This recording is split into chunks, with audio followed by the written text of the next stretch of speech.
1,651. That's the total number of investigations performed on the International Space Station since it first started operations through Expeditions 38-39. Researchers from more than 83 countries have relied on the unique facility that is the space station to help with their scientific discoveries, contributing in countless ways to the health and safety of life on Earth and in space. The collaboration between the station crew and ground controllers at Marshall's Payload Operations Integration Center, Europe, and Japan resulted in more than 300 investigations on station this year alone, and record-breaking hours of science conducted by the crews each week. Over the course of a year, we interviewed several researchers about their investigations to learn why and how they're conducting research on the International Space Station. Now, while we can't get to everyone in the next 30 minutes, you'll hear from some of the scientists about their investigations. But first, let's hear from Ellen Stofan, NASA's chief scientist, to find out why this orbiting laboratory is so valuable. We had experiments that included a 3D printer to start testing. Can we eventually get to a point where we can produce parts for the International Space Station on the International Space Station rather than bringing them for Earth? We took up rodents for the first time since the shuttle days, and we're going to be using these rodents as model systems to better understand the effects of microgravity on the human system, and using those mice potentially for drug development. Things that happen to the human body in space, like bone density loss and muscle wasting, are things that happen to us as we age. So can we use the fact that these processes occur very rapidly in space to develop new treatments that benefit us right here on Earth? So direct benefits to the world of science, direct benefits to human health, that's the kind of research we do every day up on the International Space Station. As the chief scientist, though, I'm sure you want to see more. There's more that can be done. What do you tell folks about that? You know, that's why this extension to 2024 was so important to me, because as a researcher, you really want to be able to say, can I come up with a theory, come up with an experiment, send it up to the ISS, see what my results are, and tweak my experiment, go further, go to the next step.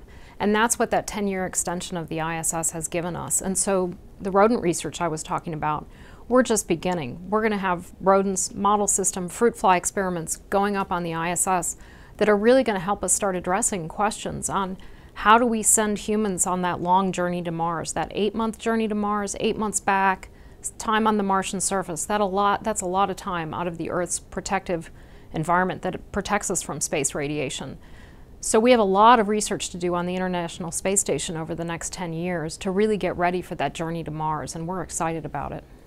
And the space station has also given researchers who may not have ever gotten anything in microgravity, they've given them an opportunity. It's easier now to get on the space station, right? It is easier. We're really working at NASA to try to make the ISS a researcher-friendly environment, and through our efforts as well as CASIS, which is the organization that runs our national laboratory on the space station, we're trying to get new partners, not just our traditional research crowd, but can we get pharmaceutical companies? Can we get companies that do materials research? Can they start seeing the benefits of doing microgravity research? So we really want to exploit not just the scientific potential of the International Space Station, but its potential commercial uses. What do you tell folks who say, the space station, that didn't mean anything to me? You know, I really try to focus on this fact that when we're working off the Earth, we're working for the Earth. From the RapidSCAT instrument that we just put up to help measure ocean winds, which is going to be able to allow us to do better weather forecasting, better understanding of the climate, that's something that affects us directly right here on Earth. From things like, again, bone density loss. Okay, that's what happens to us as we age. Osteoporosis. We're looking into developing new treatments based on what we're doing on the space station. So while we're not right here on Earth, everything we do is to benefit the Earth. And those technologies that we develop are being done right here on Earth. We send them up to space and test them, and there's huge numbers of spin-offs that come from that. The benefits of the ISS, to me, are just endless. The one-year mission is something that we've really been looking forward to in the Human Research Program, because there are a lot of things that happened, again, to the human body in space, from, again, the muscle wasting, bone density loss, the rise in intracranial pressure that affects vision, changes in the immune system. Our crews mostly go out for 6 months. So, okay, what happens after 6 months? Do those effects plateau? Do they lessen? Do they get worse? Those are things we really want to know. And so by having the 2 astronauts up there for a year, Russian astronaut, US astronaut, it's a great opportunity to really push that envelope and what we understand about the effects of microgravity, and again, critical for this much longer trip to Mars. The other exciting aspect, of course, of the 1-year mission is that Scott Kelly, who's going up for a year, happens to have a twin brother, Mark Kelly, former astronaut, who's here on the ground. And so not only are we going to be doing the 1-year studies of the long duration effects, we're also doing a number of twin studies to say, okay, we've got one in space and one on the ground, same genetics, what can we learn from that? Really exciting. So let's take a look at some of those investigations, from growing veggies to studying how flames behave in microgravity, and what we've learned by observing our planet from more than 200 miles up. It's the first continuous HD downlink from the ISS. I mean, we've had other cameras up there before, but they have sort of been spotty coverage. This is the first one that's on all the time. It's actually 4 cameras, 4 commercial off-the-shelf HD cameras, in an enclosure that's built to test temperature control. And the cameras, the main purpose of this, of the HDEV project, is not to take Earth imagery. That's just a very cool added bonus of it. The real purpose is to test how long these cameras can survive in the space environment before they degrade so much through things like cosmic ray hits that they're not usable anymore. So with the 4 cameras, there's one pointed in the ram direction, the forward velocity vector of the ISS. There's 2 facing aft and 1 facing nadir, looking right down on the Earth. And the way the system is currently set up right now, the video feeds cycle through all 4 cameras. But there's 2 educational opportunities that are coming up that we're working with student groups in Germany, University of Bonn, through the German Space Agency, DLR, and also University of Houston Clear Lake has a group of students also that will be looking at the camera both to collect data for specific areas, but also to monitor the primary purpose of the experiment, see how the cameras are degrading over time. And so those programs are just getting spun up. But in the meantime, yeah, the HDEV is returning spectacular HD views of the Earth. The first one is an area called Los Glaciares. It's a national park in Argentina. It's right on the Argentine and Chilean border. And it's particularly significant because it's one of the few areas where there are glaciers, specifically a glacier called Perito Moreno, which is actually growing. Most of the glaciers in that area, in that particular glaciation field there, are shrinking. But Perito Moreno is growing, and there's a lot of research there trying to figure out exactly what's going on, why this one particular area, as opposed to the other areas, are increasing. Glaciation is one of those things that has it's a fingerprint of what the current climate is and how things may be trending. So glaciation studies around the world are very important. The next one is Lake Titicaca. This particular image is on the northwestern shore of Titicaca, right at the border between Peru and Bolivia. Titicaca is a very important area. It's a huge local fishery. It's very important to the local area because of the tourism business there. And it also is an indicator of the health of the planet. As the water level rises and falls, and as the water quality increases and decreases, it's a good indicator of what's going on generally in the environment. The next image that we have is the Upper Nile in Sudan. This is a late afternoon shot. You can see there's a pink glow cast across the landscape from the setting sun there. The Nile, of course, is critical for agriculture in the area. Most of the population in the desert environments live along riverbanks. The Nile, of course, is the focus of the population in that area. What you see here is a set of villages that are interspersed with agriculture along the banks of the Nile. The Nile itself is the source both of the water and the fertilization for those fields. The people in those areas depend on the agriculture that's in their local area to survive. And modifications to the environment, the Nile has been modified over the last 50 years or so to have some significant effect on the ability of the people to conduct their agricultural activities. The hardware consists of an LED lid with lighting underneath it, with a bellows system and a skeleton that holds that all together. We have root maps with seeds inside of them, and it's an accordion type system that will raise as the plants grow. And the lighting system is only the light that is necessary for plants to live, and it's a 24/7 cycle, so there is no nighttime, so it grows very quickly and we turn the crops very quickly. It's unique in a way that it's very interactive to the astronauts. They can touch it, feel it, have the goodness. There's been plant science up there, but it's all been enclosed and very controlled environment. This environment is outside. It's very, very interactive to the astronauts. We are very interested in the environmental control and life support systems. With this plant technology, ISS with 0G, we're able to take and assess what the plants do in the grow, and what we're trying to do is capture the humidity, condensation, and recycle it back into the environmental control systems. So in this effort to resource utilize as much as possible. Now, it's critical to do this at 0G, because if we're going to do long duration space, Moon, Mars, this has to be done, and we have to recover and take those resources as far as they can. People have been studying fruit flies and using them to understand important questions for over 100 years. And so genetically, we know a lot about them. They're very well characterized. They also, because they're so small, in a small area, when you do a spaceflight experiment, you can get a lot, you can fly a lot of these little fruit flies. And so when you get the data back, you have a lot of information, a lot of samples to do your studies. Another thing that I think surprises a lot of people, but is important to know, is that fruit flies actually are when you look at their DNA and you compare it with DNA, say, of humans, there's a lot of similarity. So when you look at the database, which has the collection of genes which are important for human function, so when you get any kind of an anomaly, then you can show a human disease. When you look at that collection and you compare it against the fruit fly DNA, you actually find more than 70% similarity. Wow. So more than 70% of those genes are similar. So there's a lot that you can use the fly to do studies with, and then a lot you can understand about other more complex systems like the human being and how an astronaut would experience spaceflight.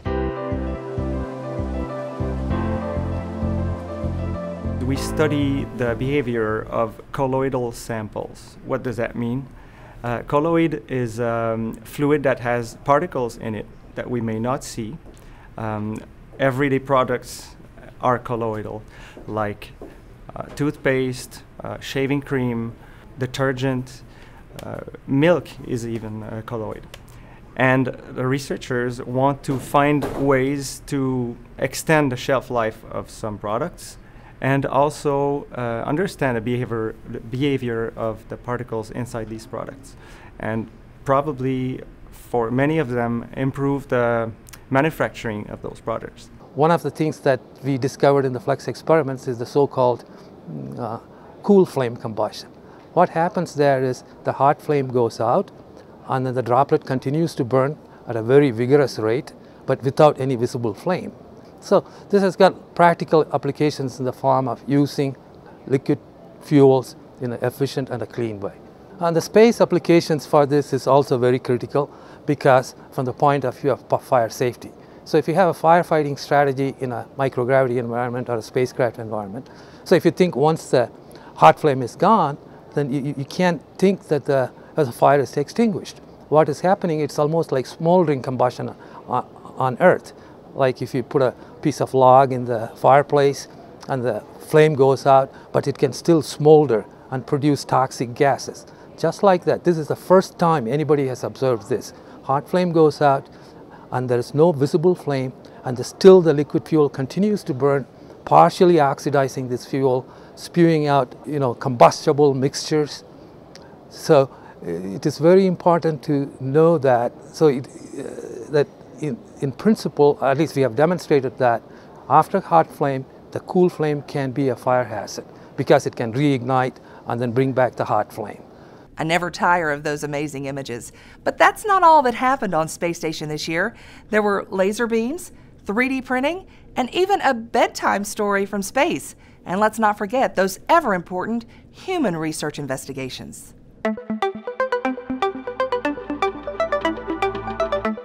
We're looking at the immunosuppression in astronauts. We're using very complicated bioinformatics in order to look at all 30,000 genes involved. And from there, we are finding the way to modulate the immune system, not only for people in space flight, but also for people on the ground. For instance, older people, as they age, they have an immunosuppression. Something like 70% of the people in ICU that die have had pneumonia. We're also looking at ways to modulate the immune system for autoimmune disease. That would be when it's turned on too high. So the hope for our research is that we're going to be able to pinpoint the target areas that might make a good pharmaceutical target. My experiment, the first one flew on station some time ago. We published the paper 2012 about the experiment, and this is the next experiment following. So what did you find in the first study? In the first study, we found some of the very early signaling events that change in the immune system in microgravity. With this study, we're carrying it one step further. We're able to look at microRNA, where we will be able to have brand new pharmaceutical targets. We hadn't had any data that allowed us to show specifically how there were changes. We just knew there probably were. So this was the first activity that we did a formal evaluation of how people run and compared running styles in normal gravity to running styles up on the space station. We learned a lot of really cool things. First of all, from an exercise perspective, we found out that running fast is really, really important. The faster you run, the greater the force is between the foot and the ground. From a brain perspective, and this is where people who study motor control and how the brain works, and maybe people who are interested in studying how the brain might change due to injury or due to aging or these sort of things, what this means is that gravity is not necessary for someone to run the same way that they would run on the ground. So the data tell us that when it comes to running, people can pretty much do this automatically, even though that input is different from on the ground. And there hasn't been any other studies that have been able to study a real large-scale multi-joint movement like running, where you take away gravity to see what the effects are. So this is one of the first that's been able to do that. It was kind of a serendipitous finding. Our purpose was to understand exercise, but we also found out a little bit about how the body controls running.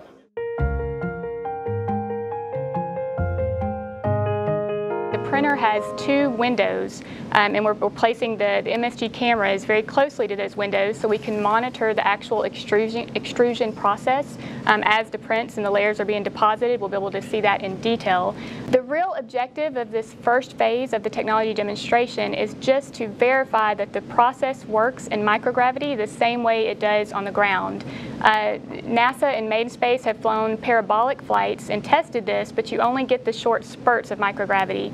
So being able to test this on space station and print complete parts in microgravity, as you mentioned, space station is actually the only platform where we're able to test this technology before we use it in further out exploration missions. The first phase is really focused around those engineering samples that we'll be studying, but then the second phase, once we see that the process works in microgravity the same way, we'll turn its focus more toward the parts that we print and demonstrating their utilization on space station. So this is actually truly a historical moment. Since the inception of the human space program, we have been completely dependent on launching every single thing we need from Earth to space. So it's a very constrained supply and demand chain. For exploration missions, you mentioned earlier, that's just not plausible, it's not feasible. So I think we're making history by, for the first time ever, being able to make what we need when we need it in space. And even though it may sound a little like science fiction, we're actually able to email our hardware to space instead of launching it. So what we're trying to do is transmit data over a laser beam, which is very focused, as opposed to a radio frequency beam, which is diverges quite a bit over time. And because we have a focused laser beam, we can get a lot of data to the ground. So with higher data rates, we can get data moving faster, and we get things like high definition video across that data stream. It's very important for going out and exploring and getting our science data back to the ground. The ISS gives us a platform that's already existing. It's an existing infrastructure. You can think of infrastructure used today like using Windows on a PC. That's a platform. The ISS is a platform, and that gives us a window really to look down at the Earth and to demonstrate and really use this optical link as a test bed, as if we're in the laboratory. It rotates over the Earth just like an orbiter would rotate over Mars. And we can test things out like what if a Mars rover were to communicate with an orbiter in space? We can test that out by communicating between the ISS in Earth orbit and a ground station on the Earth and test out those technologies. We have been tracking the space station with our telescope at Table Mountain. What we do is we get a GPS state from GPS, same way you get it on your iPhone, and we use that to predict where the ISS is going to be in the sky from our telescope. And so we've tracked the ISS on our telescope overhead early in the morning when it's dark on the ground, but the ISS is lit up by the sun, so we can actually see the ISS passing through our telescope, which is pretty neat to see. So the next time we'll do this, we'll see a laser pointing back down at us, sending data down to the ground. It'll be very exciting.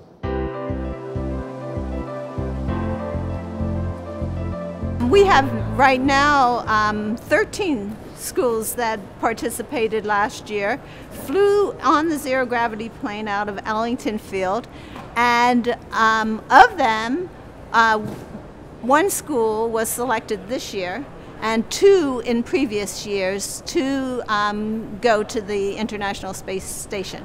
However, none have reached that spot yet. All 3 schools are working on it, but we have yet to send one to the ISS. But it's a learning process, right? The whole thing, the procedures, working with NASA, it's all a learning experience for these kids. It's a huge learning experience, and the schools that have been selected have actually been working for 2 of them for 5 years. So every year they fly on the zero gravity plane, they improve their experiment. I'm astronaut Alvin Drew aboard the Space Shuttle Discovery. I'd like to read you a bedtime story. This one is called Max Goes to the Moon by Jeffrey Bennett, illustrated by Alan Okamoto. A really cool moment for you, though, was when an astronaut read your book from space, right? That was a pretty incredible moment when I got the phone call from Patricia Tribe saying that Alvin Drew would like to read one of my books from space. I didn't believe it was a real phone call, and once I finally accepted that it was, I sent them the PDF in that case, and astronaut Drew read the book from the final mission of the Space Shuttle Discovery, and that's posted up on YouTube. The good thing about the book is it's not just a children's book. I mean, the basic story itself is meant so that children 2, 3, or 4 years old can enjoy the story and see the great pictures.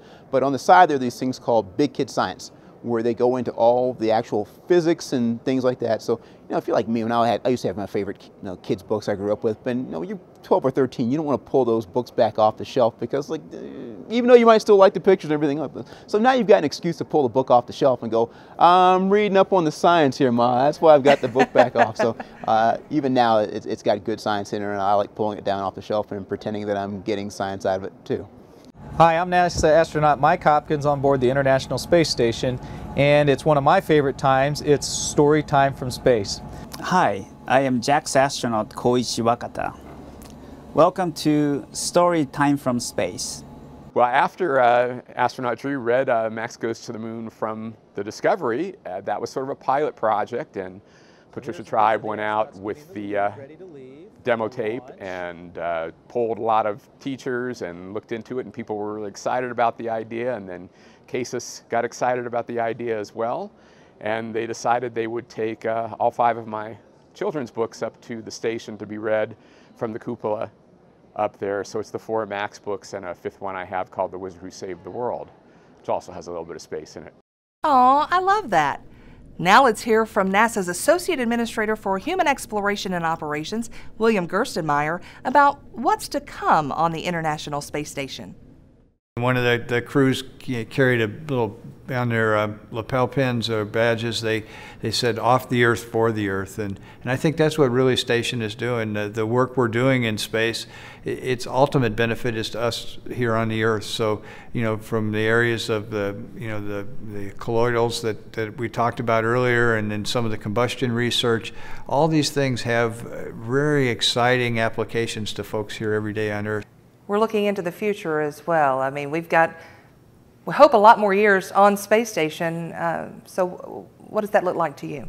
Yeah, it's exciting. The station's been extended to 2024, and I think that's really important to this research community, that they see now a much longer horizon to go do their research and to really see the fruits of what they do come about. You know, when we were thinking just 2020, that's a pretty short horizon. By the time you build your experiment, you fly it, and then you get a chance to see if it works or doesn't work. That's pretty short. But when you think you've got all the way to 2024, you can get some real results and move forward. So, you know, hopefully the International Space Station is used to spawn other space stations. Hopefully this space station is kind of the innovation incubator that gives folks new ideas on how to do research in space, and it actually builds a larger commercial market for low Earth orbit research. And then the last thing I would add is we talked a little bit about human exploration beyond space station and what the role is space station has in Mars and Moon and other activities, and you could see space station playing a critical role even in those areas. So as we are addressing the human health problems needed for adaptation to long duration space flight, you could see how this space station is really that first step and that first real step in exploration. So as we push human presence into the solar system and we do this thing we call pioneering, space station is going to play that pivotal role. So it's neat to see station. It's neat to see it in this venue where we get a chance to see not only the typical NASA research, we get to see the commercial activity, and we get to see how station fits in the exploration role moving forward. Finally, while it may not have had the biggest impact on scientific research this year, astronauts having a little fun with water surface tension in space certainly made a big splash on the internet. Earlier this year, some of the crew grew a softball-sized ball of water floating in space and nudged a compact video camera encased in a waterproof housing into the middle of it. They also broke out the station's 3D camera to record the exercise.